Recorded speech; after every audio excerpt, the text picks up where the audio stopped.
Good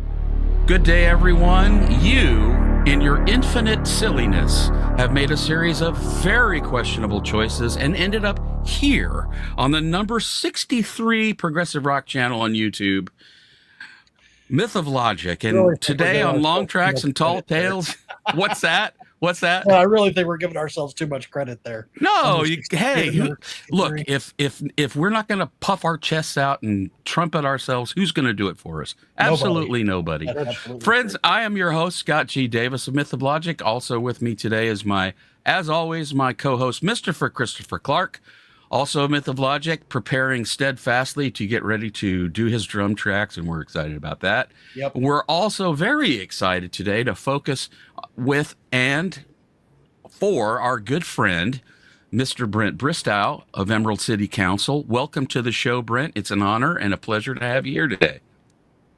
Yeah, well, thanks for having me. Yeah, there's all kinds of exciting stuff going on in your world, and Right.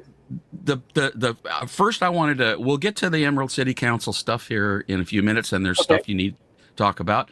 I wanted to talk first about your experience with your recent Rush show that you attended after two attempts, in much the same way that Chris had to make two flybys at it before he finally landed one. Right. So you guys are not unique. There were thousands of people in the exact same boat, obviously, because there were show cancellations and reschedules and whatnot. And last time we got Chris's take on it, and I'm glad you made time for us. I kind of want to hear what your experience was. Tell us about the first pass. Well, we found out that the concert was canceled literally when we were pulling in and we were in line to park. It was probably about 5:15 that night, and we had just gotten into Fort Worth that day. We left the hotel. We were heading there, and we were going, why isn't everybody parking? And then one of the parking attendants walked up and said, well, I've got some bad news for you. The concert's been canceled. And we're like, what? When? And it was literally about 15 minutes before we pulled up. They made the call. Chris and I had made plans to get together at the show, so I texted him, and we ended up meeting up and sitting and visiting for a little while. So it wasn't a complete loss. We actually had a good visit. It was actually that's right. Yeah, we met up at a Half Price Books of all places. Yeah, because they were already shopping there. And, right. Well, we were like, well, what do you want to do? Conlon's Pub, I think it's an Irish pub. Right. We went to a pub. Yeah, we sat and talked for a couple of hours, and we had a good time. So, so we came back. So we came back for the concert this time. What we decided to do. The concert was on Saturday the 11th. We actually went on we actually left earlier than that, and on the 10th we showed up. And so this was kind of an interesting thing, if you're not aware of it, in Waxahachie, not far from Fort Worth. Someone has recreated the mansion from the Munsters TV show with some props and some things like that. So, and it's open for tours. You have to arrange them in advance. But anyways, so we toured that, and it was a very cool thing, and to go see that. So that was something that we just kind of threw into the trip. So we did that on Friday, got into town, did that, and then we just kind of enjoyed the rest of our evening and had a really relaxing time until finally the time to come for the concert. We got in real quickly. We ended up getting the. Sorry, I've got someone trying to message me here. I'm trying to get rid of that. So anyway, we ended up going ahead and getting some shirts and stuff out in the parking lot so we could just leave them in the car, didn't come around. Got the tour book because I have a collection of a book that had all of them that I haven't been to, plus all the ones that I had been to. So I had to have that for my collection. And so we got in relatively easily. And I think we were from what I understood, you were saying, Chris, you were on Getty's side, pretty much right beside the stage. We were on Alex's side, pretty much. We were like ninth row up. Were you Literally, even with the stage, or were you back further where you could see a little more of the caddy corner of the stage? we were about even with Alex. Okay, we were. I With was where he on was Getty's normally. side, but we were a couple of sections. We weren't right immediately beside the stage. We were a little further out where we could see Okay, the facade better. I got you. So I got you. Well, the very first time that I saw Rush in 1992, or excuse me, 91, was I was on Getty's side like that, but a little bit further. Really, I was probably more where I could look straight forward and see Neil. Neil was right in front of me, and I could sort of see Getty from the back and see everything he was doing with the keyboards and playing bass, which was a real education for me at the time, to be able to see everything that he was doing and see a musician, working that hard but making it seem effortless. Was kind of an amazing thing. But this time we were on the other side where Alex was. I thought they played incredibly well. Particularly the first set was just like, very emotional seeing the guys back up on stage again. And I thought Annika did just a fantastic job. I thought, as you said, I think she really kind of re-energized the guys, and they were, like I had not seen them in a long time. Just with the energy level and everything. And I think that kind of makes sense. Not to say anything bad. I mean, very few people love Neil as much as I do. But I say that as if I actually have met him, right? But I do. but and on the R40 tour, he was fantastic and played great. There was no questioning that. But it was obvious from reading Getty's biography, he really just kind of wanted to get the tour over with. And there's a different energy he had from problems. He was having problems. He was having Right, massive foot problems, and exactly. Yeah. Yeah, he was having all the foot problems and everything. So there's a different kind of energy from someone, no matter how well they play, that they're like, well, let's just get this over with, than someone who's like, this is fun, let's do this, and let's go out and, Right. and make it work. And so, not to say anything bad about Neil, because he certainly, on when we saw him on the R40, he was in top form and played fantastically, but just the energy level was different. It was just you could just tell there was a different kind of approach to those guys. Now, I really didn't get to see where I was sitting. I didn't get to see Lauren Gold at all. I couldn't even see him from the stage other than what was projected on the screen. He sounded great. I just really didn't get to see him. I was glad to see that Getty did do some stuff. My only disappointment was that I did not get to see all of 2112. I wanted to see the entire thing. I've never got to see it. So I was hoping. But one other thing that I should say about this is that, unlike a lot of people, I wanted to go into this with zero expectations, and I have been avoiding any kind of spoilers. I haven't looked at any set list. I haven't watched any videos or anything. I wanted to go in and just be in the moment and see what they were doing. So, I didn't want to be. I've told this story a couple of times. Paul Bilatovich invited my wife and I to go see him with Carl Palmer when they were opening for John Anderson and Band Geeks.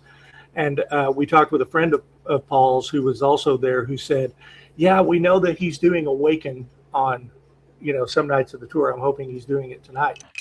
And then he didn't do it. And so that was kind of disappointing. So I didn't want to have that kind of expectation of walking in and going, oh, I really hope tonight they do this song. And then instead of just walking out feeling like that was fantastic, being like, well, dang it, they didn't play this, they didn't do that. But unfortunately, I did see that they were on some nights playing all of 2112. So I was hoping that they would do that, but they didn't. But they played By and the Snow Dog and La Via Traviata. So I'm going to call that. I'm going to call that a win. Yeah, that's a win. Yeah, That's a win. seeing them do that. I mean, honestly, as much as I enjoyed seeing, moving pictures all the way through, I saw that on the Time Machine tour. So I really would have preferred to have seen 2112 Well, first. and I was going to say something real quick about it, because I'm with you. I saw 2112, all of it, but they did moving pictures, all of it. And Yeah. me personally, because I saw the Time Machine tour show twice. Yeah. So I would have rather, and I'm not going to gripe. They could play like I've said. I don't care what they play. I love them, and I love that they played moving pictures for me all the way through. But I really would have preferred, Right. and now that I had really thought about it, to have a more varied set list after 2112, so that they could have hit more Yeah. albums for me. That would have been nice. Right. Yeah, exactly. And that's kind of what I thought. So, again, no complaints. It was because, I mean, who doesn't love moving pictures, right? Yeah, I mean, the whole but, album is fantastic. So, yeah. Yeah. And one interesting thing that, so I watched the video where you shared your experience, Chris, because you ended up going back on a different night than we did, right? We went on the 11th, you went on the 13th, when we were both originally going to go on the same night, but you had to reschedule. And so I watched your video, and you were talking about how with YYZ you were a little disappointed with Annika not playing some things. Yeah, I don't want to say I was disappointed. I was just taken aback. It took me by surprise. She played it great in her way. It's just not the way Neil wrote it. That's well. I've listened. I have listened. Go on ahead. I'm sorry, Brent. Brent had a thought. I interrupted. I was just going to say, I was just going to say I didn't really get that. So I was so curious. I went back and I watched the video from the night you saw them of her playing that, and the night we saw them, and I think she played it better the night we saw them. Okay. And comparing them back to back, go and do that. They're both on YouTube. Just search for them, so check it out. But I really felt like, and just them doing the, at the beginning doing that was tighter. Right. You saw them than the night you saw them, which of course I've seen Neil do it with them when it wasn't. Well, sure. It's being a drummer, I play that song. I know how to play that song pretty much verbatim, the way he wrote it. Right. And so I know when the fill's coming up, I'm like, okay, here comes this fill, and I'm ready to air drum right along with it, and it wasn't there. And that happened a bunch of times in that song. So well, for me, it's all there, but check it. In a general sense, after watching several complete shows from this tour and comparing some things and going back and forth with Neil's performances, in a general sense, Neil's timekeeping is very, very on the beat. He is down on top of the beat almost all of the time, and he's very forcefully on the beat. Annika is a different style of drummer. She's always just behind the beat. She has a wider aperture of swing in her playing, and I loved the way Neil composed and performed all of the parts all through those years. But I'm really appreciating what she's doing by expanding that pocket a little bit and making it fun for Alex and Geddy. I'd like to point out, everybody's talking about how re-energized those two men are. What we have to remember is put yourself in one of those two gentlemen's shoes for a while. Everybody talks about, oh, wow, this is so great. We thought this was never going to happen. Well, Alex and Geddy really never thought it was going to happen. I mean, they lived it. And so this has to be such a release for them, an unimaginable release.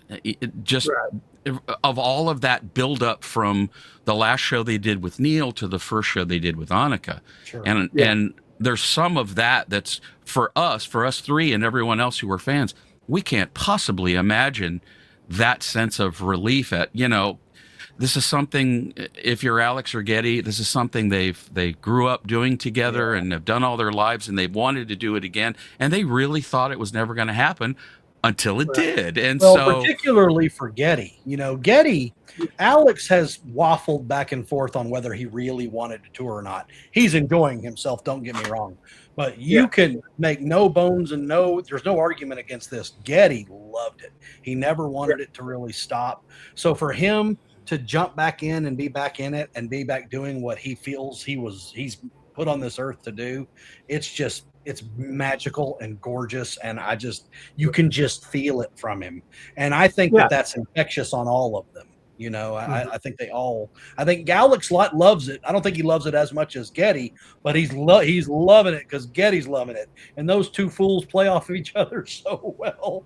They are just such good friends, and you can just tell it just resonates off of them. And it's so magical. It's just so great. Yeah. And so that's how I feel about it.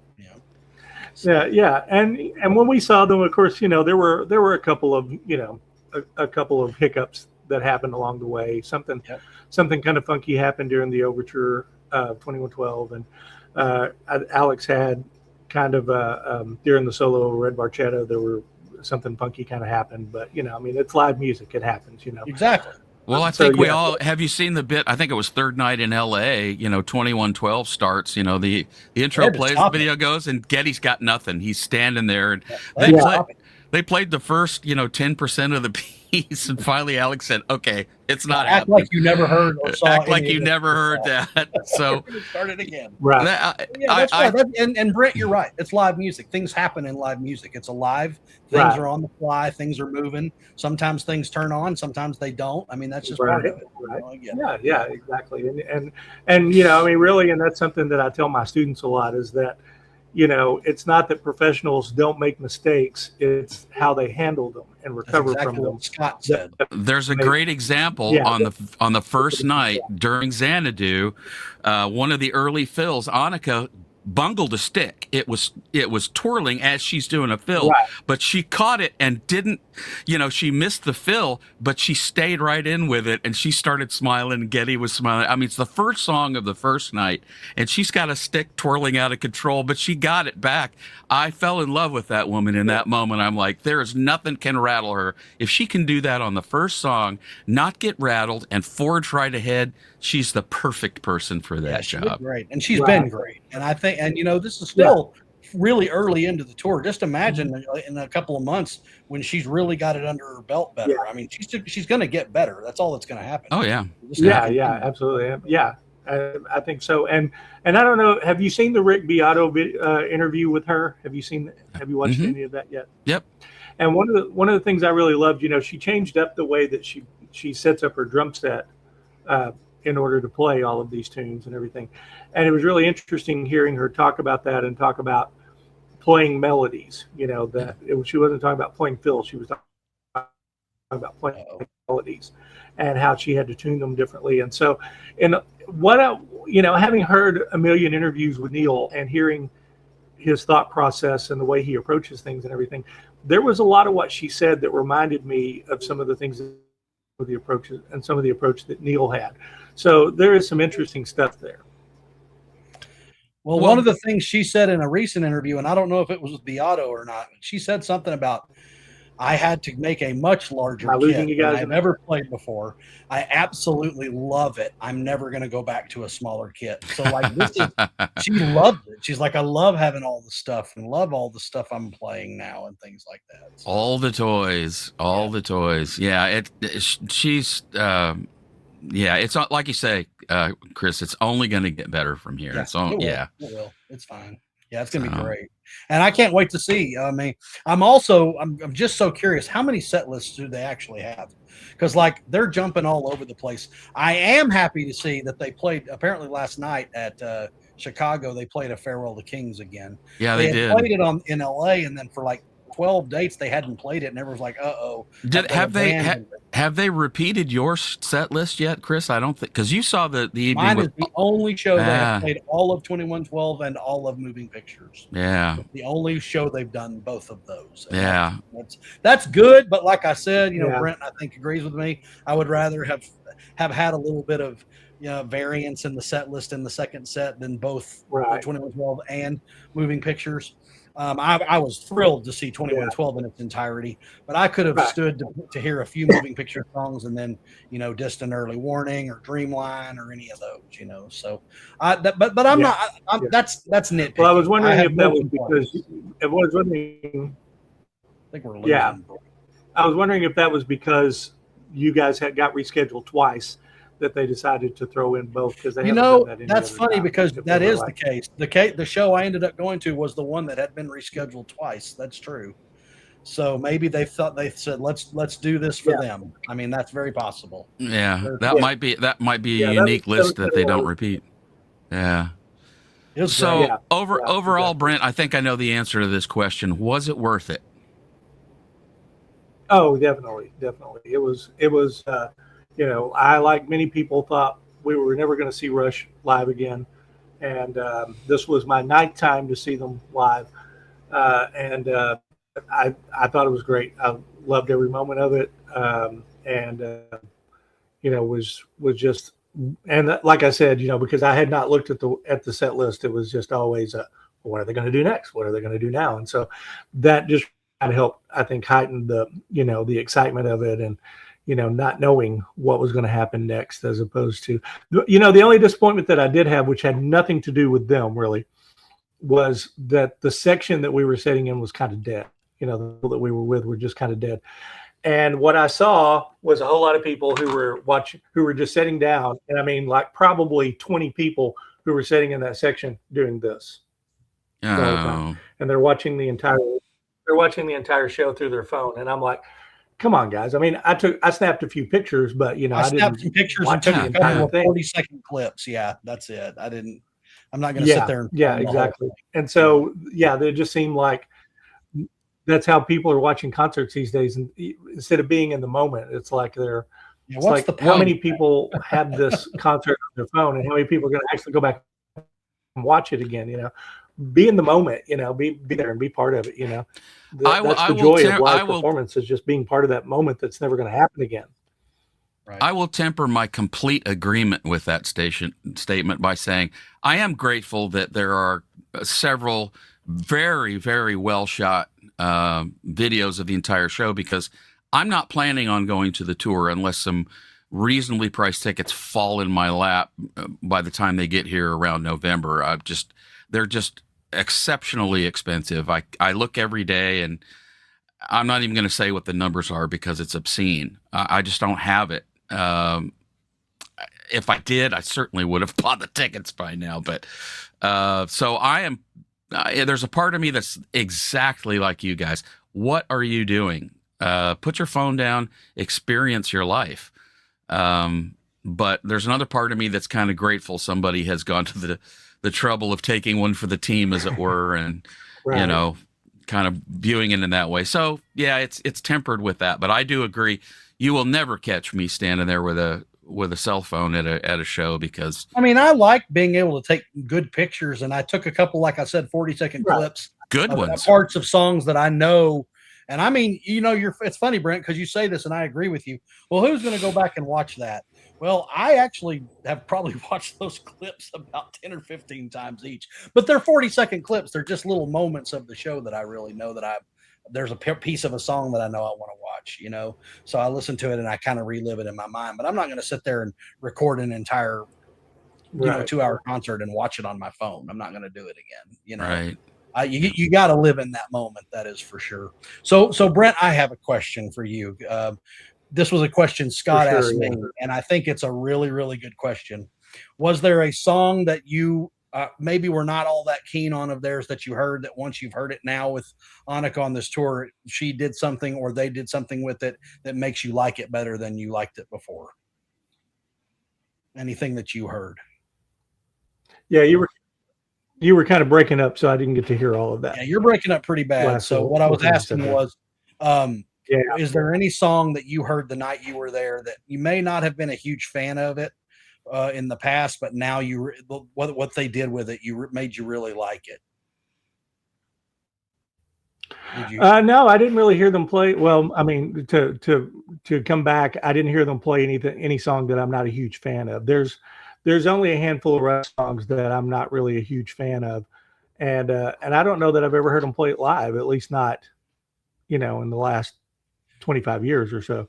None of them are the ones that are usually the standards that you hear. But I mean, I think that I did when I heard them at one point do, like, I was never a fan of like Half the World. I never really cared for that one. I was never really a fan of or Color Bright. I was never really a fan. Oh my God, you're naming all the songs on Test for Echo, which I love. Oh no, well that's funny. I love every song on Test for Echo except those two. Those two were the ones that I did not care for. I love that whole album. Yeah, those two I just kind of felt like they just didn't live up to the rest of the album, I thought. But anyway, yeah, those are some that come to mind that I didn't really care for. But no, they didn't play anything like that on the show that we saw that I was like, well, I don't know if you heard me talk about it but I love the way they played La Via Strangiato the night I saw it was just very different. It just hit differently, and it was so good. Yeah. And I've always loved La Via Strangiato, but I was just saying it just gave me a new appreciation for the four of them playing it. I love what Lauren does at the beginning behind Alex on that song. He plays some different inversions behind Alex, and Alex is playing the same part he always did, but Lauren makes it land differently. He has several of those moments throughout all of the shows where there's something that I wonder if maybe Getty perched on his shoulder and said, "Hey, here, right here, just do what you want to do. Go, just find something there." Because he's such a skilled musician. I love that they're utilizing him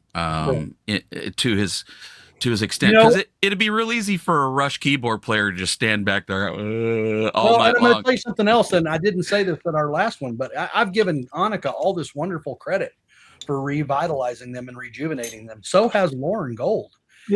What he has done has let them rejuvenate and jump around like they do and mess around with pigeons like they were doing in Chicago, and where Alex is playing the end of the gig with a pigeon. I mean, it's just hilarious. These things are happening because Lauren is taking so much crap that they're used to doing off their shoulders. They're able to just go out there and have fun. He deserves an immense amount of praise and credit for what he's doing. Way more than he gets. He doesn't get hardly any notice, and he deserves a lot of it. So right. I'm very grateful that he's in the fold. I think that was probably a good call.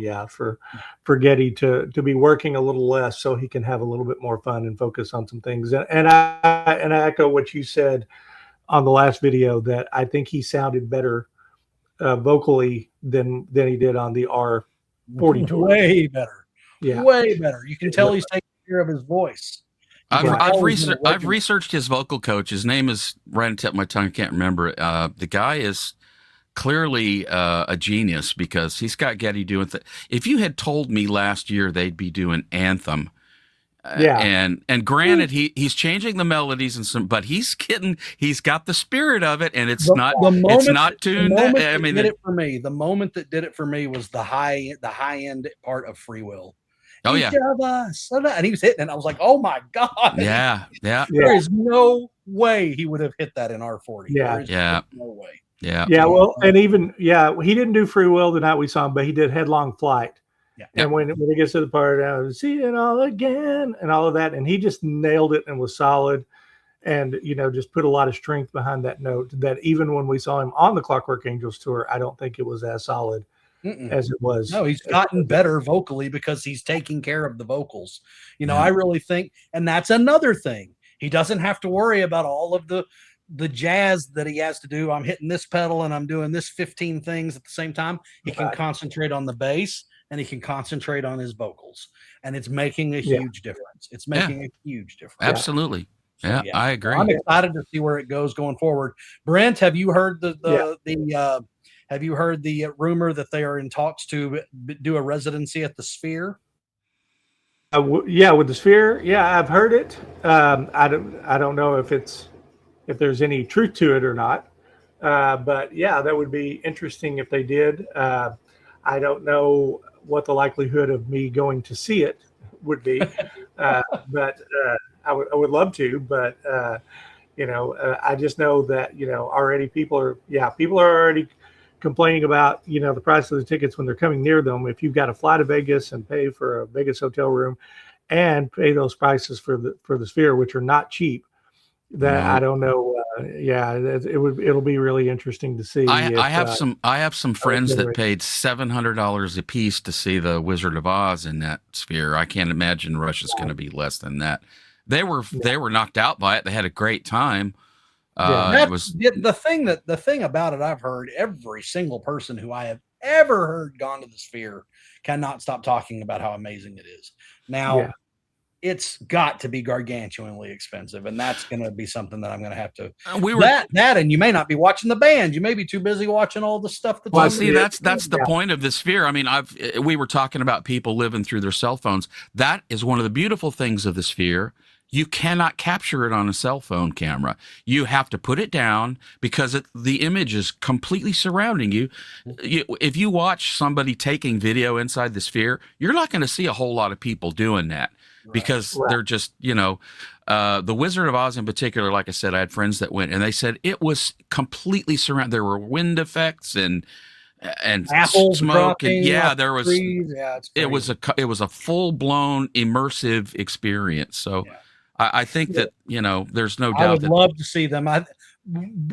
Scott and I talked about it. It might just be one of those fuck it moments where you got to go, you know what? Fuck it. I'm gonna spend the money to go see them there because that's going to be a once in a lifetime type thing. It really is. Yeah. Well, Brent, I want to spend some time talking about ECC. What do you say? Talking about Emerald City Council. This is one of my favorite albums. Love it. I'm gonna show it off because I have a fully autographed copy. Thank you very much. Yeah, and it's one of my pride. I have not even played it yet. I always enjoy it on the CD, but one of these days I'm going to sit down and actually play the vinyl. Tell us you guys have a long form live video thing coming out, and tell us about what's going on with ECC. Well, we released the album in 2024 after spending a couple of years recording it, and it did extremely well. Now our plan was always, because there are a lot of guys that are recording albums long distance these days. You guys are doing that. You guys are what, 5 states away from each other, 6 states away from each other. He's in Florida. I'm in Texas. We're 24 hours away by car. one day away. Exactly. It's only a day away. Yeah. So a lot of people are doing that these days, and then because of that, it makes it really difficult to actually do any kind of a live show because you can't just be like, hey, come to my house on Thursday night and we're going to practice, or let's get together here. It's very difficult. So we really wanted to become a real band. In order to do that, we really did want to present this music live. And it took us a year and a half after several false starts and everything, but we finally presented a show at Arkansas State University BB, the college that I've been teaching at for 18 years. I just retired from there. And we did a show there last year. We had 12 hours of rehearsal. We did 4 3-hour rehearsals to pull the show together. We did most of the songs from the album except for Diversion 1. We didn't do that one. And then we did some covers. We did a couple of Kansas covers and a couple of Toto covers. And so we left that gig. It went really well. The energy from the students was amazing. And we did record that show. We did record the audio from that show. And so multi-track audio and everything. And so we left that. That was a Tuesday night, September 23rd. On the 24th, everyone left Arkansas to head back home, and we were all giving each other big hugs and going, let's just hope something else comes up. And then 1 day later, on the 25th, I get a text from Neil Morris asking if we could play at Morris Fest. It was just Cheetos Magazine. Right. Well, Cheetos Magazine was supposed to be opening for the Resonance, and they were going to come over from Spain. If you're not familiar with them, great band. Esteban Navarro, who's a friend of mine, is the sort of leader of that band, and fantastic group. And so they were supposed to come over from Spain, and I don't know what happened, but something along the way happened, and they ended up not being able to make it. And Neil knew we had done the show. He had actually recommended a couple of people to me to be our utility guy. So he knew we were doing the show. So he texted me and was like, well, hey, bro, we've got this thing come up. Cheetos Magazine can't do it. Would you guys be available? And so, needless to say, the adrenaline rush kind of went crazy. And I'm furiously texting all the rest of the guys going, hey, Neil is asking this. Can we do it? And miraculously, because, Seth and Noah in particular, all they do is play gigs for a living. They are booked literally months in advance. I mean, I was asking them the other day about, what do you guys have going on in October? And they're like, oh, I'm booked on this day. They're already booked for half the month, right? And so I really thought there's no way they're going to be free. And they were, and it was miraculous. I mean, it was just sort of all fell into place. And so part of the deal was that with us playing was that we got all of the video. There was a 12 camera crew there, and we got all the multi-track. And so as soon as we got all of that stuff, I gave the audio to Jamie Tate. Jamie is our guy. It's part of a team. He's a multi-Grammy, multi-Emmy winning recording engineer, producer. The guy's produced like 15 number one hits in his career, numerous top 40 stuff. He's mixed albums for Taylor Swift, Brooks and Dunn, Alison Krauss. I mean, the number of A-listers that he's worked with is miraculous. And so, but he loves our music. He's a big prog guy. He's worked with Chester Thompson. He's worked with tons of other people. And so anyway, that's his passion. That's what he loves. So anyway, I sent it to him and I said, well, what do you think? What should we do with this? And he came back and he said, you guys got to release this. This is way better than you think it is, because we're all walking off stage, going, oh, this didn't go well and we messed this up, and he's going, no, this guy, seriously, I've heard concert albums from way bigger artists, not as good as what you guys have. You need to do it. So we started kind of exploring that option. And so I can't quite talk about it yet, but we did have a little bit of an opportunity come up. This hopefully we'll be able to talk about here in a couple of weeks through our record label, Melodic Revolution Records. And so because of that, we needed to get a single ready. So Jamie said, let's do Noisy Talking. I think that's a good, solid rocker for you guys. I think it just has a lot of energy and shows off what you guys can do. And so he mixed it and got it sounding as good as it is. Jerry Gedros, who works for Neil, recorded it. So, I mean, that's a dream team of two of the best engineers in Nashville, between Jerry and Jamie working together. And so anyway, we went in and got it all done. And then I had to learn how to do video editing, which, didn't do great things for my blood pressure, but we got it done. And we put it out, and now we've got 3 other gig offers, which has been great. We're going to do one in Northeast Arkansas. We got another one that we booked and one we're still considering. And that's only with a handful of views. It really hasn't gone out. We haven't got as many views as we hoped, but that was what the main thing we're wanting to do is we are going to release this as a CD and then either with a DVD, Blu-ray, depending on, how we can work it out, or we're maybe even looking at some other formats to release this hopefully around late September is kind of when we're shooting for. And so we're going to get it out. And we want to get it out for the people who were there and want a memento of it, but also the people who haven't got to see us live, probably aren't going to, maybe because of logistic people in Europe or whatever, so that they can get an idea of it and what we can do live. But the main thing we really wanted to do was we wanted to have something that we could present to people when we're talking about booking a gig in, at a prog festival or some other faraway place that we do, that we can show this to them and say, this is who we are and this is what we can do. And it's a very old school. We're not using backing tracks or anything like that. This is just us on stage trying to make it work. We had one more rehearsal before we did it. So 15 hours of rehearsal together, one show, and then we're playing Morris Fest, which really should never have happened. But it did, So it was a miracle that happened, and I'm very excited for everyone to be able to see it. And the feedback has been, like I said, you guys know how it is, getting people to watch videos and listen to the music. That's the hard part. But everybody that has watched it has just been blown away by it. And so I was one of the first ones. Yeah. So phenomenal. It's phenomenal. Yeah. So it just came together, and so we're very excited about that.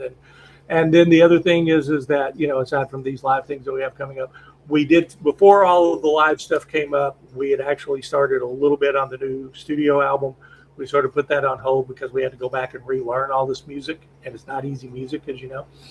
And so we had to go back. I kept saying all this stuff, and the guys would say, you did, of course. So anyway, so we had to relearn everything and get ready for this stuff. And so we're getting to a point where once we can finally put this video and CD, this live album, to bed, then the priority is going to be the second studio album, which the material is pretty much all there. Or when I say there, it's pretty much here. It's in my head. I just need to map it all out and give it to the guys. All of my writing pretty much takes place kind of when I'm driving or or doing something else. So I already know I have the songs ready. It's just a matter of having the time to do it. And with the sort of change in my uh, job situation and everything, I'm going to have. It is intentionally going to be to have more time for working with Emerald City Council and with other recording projects that may come up. I can't wait for I'm very excited about all your live stuff, but I'm gonna level with you. I can't wait for a new studio album. Motion Carries was one of my favorite of the year when we bought it in 2024, as you know. Awesome. And so I cannot wait to hear what y'all do. Well, when we talk about our best of 2024 next year. Yeah, because we're going back. I don't know if Brent's aware of this. We're going to start talking about our best of, like, I think at the end of this year, we're doing 2023. 23. Right? Yep, yeah. 23. Yeah. Because you have to, our take on it is you have to really give yourself that much time to really appreciate. Yeah. You can't do it in a year. There's too many releases. There's too much to absorb. So we have embraced that metaphysic and said, hell with it. We're gonna be 3 years behind, and that's fine. Well, be ready, because old Emerald City Council is going to make an appearance when we talk. That will definitely be in my 24 I list. appreciate that. Yeah, well, it definitely in 2024 it did very well. We were on a lot of people's list, and a lot of them in the top 10. So we were very, very, very lucky that we had as many people paying attention to us as we did, and a lot of that had to do with Neil giving us an endorsement, which he never does. I mean, we're really not the only band that he's ever really given an endorsement to, and I don't know what I've been doing right in my life to make that happen, but but it did work. He heard our music and he really liked it, and I guess that's for whatever Brent, I like to say that good things happen to good people. And so that's where we are. Well, and it's all the more astonishing given the fact that when does that man have time to listen to music? Right. He puts out 5 albums a year. Album after album. Yeah. So that makes it all the more. The Residents. Then I've got the Neil Morse Band. Then I've got Neil Morse by itself. Yeah. I mean, it's just like, good Lord, when do you sleep? When do you do anything? Yeah. Well, he is definitely getting to know Neil. He constantly has the music just flowing, and he'll tell stories about, like, oh yeah, I went on a cruise with my wife and she wanted to go shopping, and I said, okay, cool. So I went and wrote a song, and it's like, it just never stops. He can't just turn it off. I'm going to write the new album.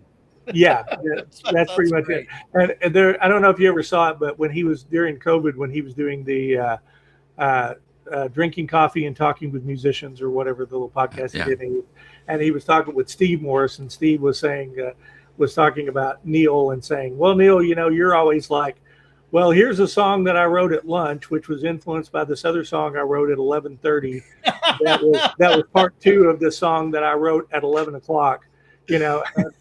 Just which all started with the song that I wrote immediately when I woke up at 6. That's and crazy. So that kind of is Neil. He just constantly has something going in his brain at all the times. I don't think he could shut it off if he tried.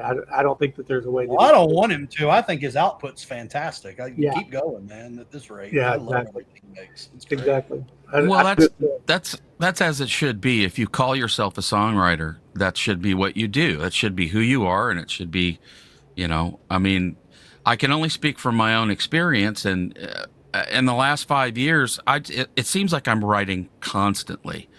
I've already got.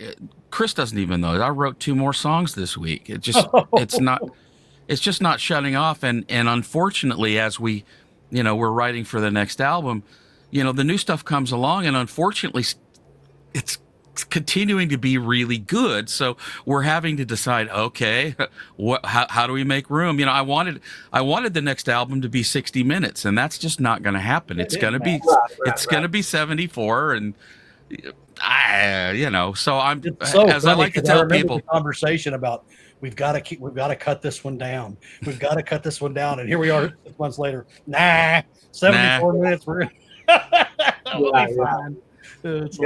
What can you do? Well, listen, I think that's everything we wanted to touch on. There was some other Emerald City stuff, but we can't talk about it yet. Hopefully, Right. That will be revealed in short order. Some of that sounds very exciting. Yeah. So those of you out there who do not know Emerald City Council, first of all, what the hell's the matter with What's you? All wrong with right, people? Emerald City Council. Yeah. Go find this stuff. All of you out there who are constantly and consistently bitching about there's nothing new out there. Yes, there is. There's Emerald There's a City lot. Council. There's Go a lot. find it. Do yourself a favor. It's out there everywhere. Go find it. So anyway, yeah, I'm very excited. And like Chris, I'm very excited for another record because Right. Motion Carries is one of my favorites of 24, and it's still one of my favorites, Right. 3 years later. So, Well, anyway. yeah. Well, it's interesting you saying that, and definitely we want to get some new music out for sure. I was actually having a conversation with someone a while back who, in like a songwriter kind of group. And, the funny thing is you saying that is that, I don't know that I ever really, I've always written songs. I've always had songs in mind. I remember even being 3 or 4 years old, just making up little songs and my parents making me sing it for, whoever, came to the house. And, as stupid and silly as they probably were, but that's just a memory that I have. But, really though, the thing is that I don't know that I ever really considered, obviously I'm a songwriter because I wrote all the songs on the album, but I don't know that that's really what I consider to be the primary thing that I do. And it's funny because I'm about to take over a new position. I'll be the coordinator of the music industry position, or music industry program, I should say, at Ouachita Baptist University, where my primary job will be teaching recording and songwriting. So that's going to be a lot of fun, and I'm looking forward to the new challenge of that. We have a recording studio that's literally right across the hall from my new office, where I'll be teaching, which is going to be a lot of fun to be doing that. It's a very nice setup, and I'm looking forward to that. But going back, I don't know that I ever really made like a conscious decision to say I'm going to be a songwriter. I just noticed very early on that all of the groups that I was listening to, whether it was the Beatles or Kiss or Styx or whoever, that when you looked at the album covers, the guys in the band were writing the songs. And I just always looked at it as I want to be in a really good band, and somebody's got to write songs. We got to have songs. Somebody's got to do it. So I guess I'm going to do it. And that sort of was always sort of my approach. And so we didn't know that the live thing was going to happen. Completely out of the blue that Neil gave us that opportunity and gave us all the video and audio and everything like that. But the main thing for me is that, yes, we want to I have new songs that I'm excited about and excited for us to record and for everybody to hear what all these guys that I'm in a band with that are all monsters in their own right do with the songs, which is always a fun part of it. But the main thing is that I wanted to be in this band, and what I'm really excited about with the live album coming out is that Motion Carries was really us sort of becoming a band. By the time we got done, we were starting to work together, but when we actually got on stage was really when we really truly became a band. And so I'm excited about people being able to see that and being able to see us in that context of 5 people plus an extra guy that's a friend of Jake's that's helping us out on stage, making this music happen in front of an audience. And one of the things that I really love about Morris Fest too, to sort of wrap up this whole thing that we're talking about, is since Neil videotapes everything and releases it, you're never going to have a phone video that's going to be as good as what he presents. So people aren't on their phone the whole time. They'll snap a few pictures, but when you look and looking at the video, because there is video of the audience, you don't see people sitting there like this the whole time. They're in the moment at Morris Fest. And I think that that's one of the, so if you've never been to Morris Fest, you should definitely go check it out. But that's one of the really cool things about it, is that everyone that's there is really living it and a part of it, and they're not staring at their phone the whole time like you see in a lot of other festivals and a lot of other things. And we're just really excited to be able to take this and present this to everybody who was there, so that they, as I said, so they can relive it, and people who weren't there, so they can see, what we can do and how we can bring this music to life. And because they do, as you can see, if you compare the studio version versus live version of Noisy Talking, they're very different energy there. And that's that, again, that's the excitement of live sound. So yeah, so we're just excited to bring that. But so we're going to get to the new music, but right now we're just enjoying being a band for sure. Well, of course, as you should, and good for you. Yeah. Fantastic. Well, friends, that's I think that's all we got time for today. Brent, again, thank you so much for Oh, well, coming thank you. by. We really Yeah. appreciate it. As usual, I have been and continue to be your host, Scott G. Davis, Myth of Logic. And as always, my good friend and co-host, Mr. Christopher Clark. This has been the latest episode of Long Tracks and Tall Tales. If you want to know anything about Myth of Logic or Emerald City Council, go seek it out. There, it's out there. We've sprayed it all over the internet for you to find very, very easily. So go seek it out. Make sure you go and follow Mr. over on Facebook and look at his album of the day. It's the best thing on Facebook, I promise you, on a daily basis. He never ceases to amaze me. Nope. And yeah, go seek out Myth of Logic. We're everywhere that you doom scroll. Everywhere, absolutely. So that's all we got time for today. And I guess until we're together again, folks, be good to one another.